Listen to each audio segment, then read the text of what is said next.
The devil thought he had you, but God had a plan. The devil thought that the heartbreak will humble you, but it just made you dangerous. The enemy thought he had you, but God used that betrayal to unlock your discernment, to unlock your prayer life, and to unlock the power of God in you. Now, you're too wise to fall for the same tactics twice. It wasn't that you were crazy, you were under attack. But grace covered you. Grace covered the parts of you that you couldn't even pray about. Because the enemy thought that you would break down. But God rebuilt you in silence. And now your peace is proof. Proof that even though hell had a plan, heaven had the receipts. Because the enemy thought he had you when you were quiet, when you felt isolated, when you were overthinking and doubting God. But even then, you were still covered by God. You were still called, you were still chosen. And then the devil went further and tried to send delays your way. But God used them as character development. The enemy thought you would give up when it got hard. But you kept praying, you kept showing up. And now your testimony is his worst case scenario. That setback, it was actually spiritual surveillance. God was just watching who stayed, who folded, and who prayed for you. Because the enemy thought that the storm was going to silence you, but instead, it taught you how to speak with fire and with authority. See, the devil did not expect that you were going to come back stronger. But look at you, glowing and giving God all the glory through your testimony. In fact, the enemy thought it was over. But God said, watch me.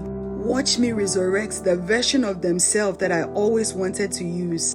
And it's funny because the devil didn't know that you were God's favorite. And he had a plot twist waiting just for him. Because on the days when you were isolating yourself, that's when God met you. God met you in the silence, in the tear. And because of that encounter, you hear God clearer than ever before. The devil thought that the delay was going to destroy you, but it just made you disciplined. It just increased your love for God. And there were days that the enemy thought you would lose your mind. In fact, you came this close to losing your mind. But instead, you lost your fear. You lost your need for people pleasing and need to be liked. You lost the version of you that kept shrinking. And now, you are unshakable. And there were times that the enemy thought that he could use people to break you. But all he did was show you the people you needed to stop praying for. You didn't lose. So you didn't lose. You learned. And now, even though your circle is smaller, your spirit is stronger. Yes, the weapon they formed against you, but thank God it backfired. Because the enemy thought that he had you when everybody left. When people lied about you, when people you loved and trusted ghosted you, but all it did was push you closer to purpose.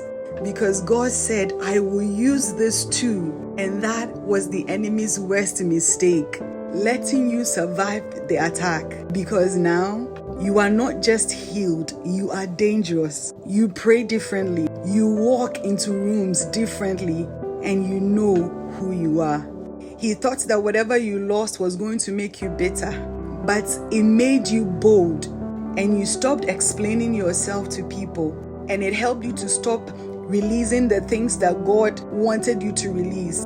The devils thought you were going to stay grieving, but grace showed up and gave you new strength. So this is your testimony. Yes, the devil tried to break you, but you survived because of grace. You are still covered and you are still chosen by God every day. Stay blessed.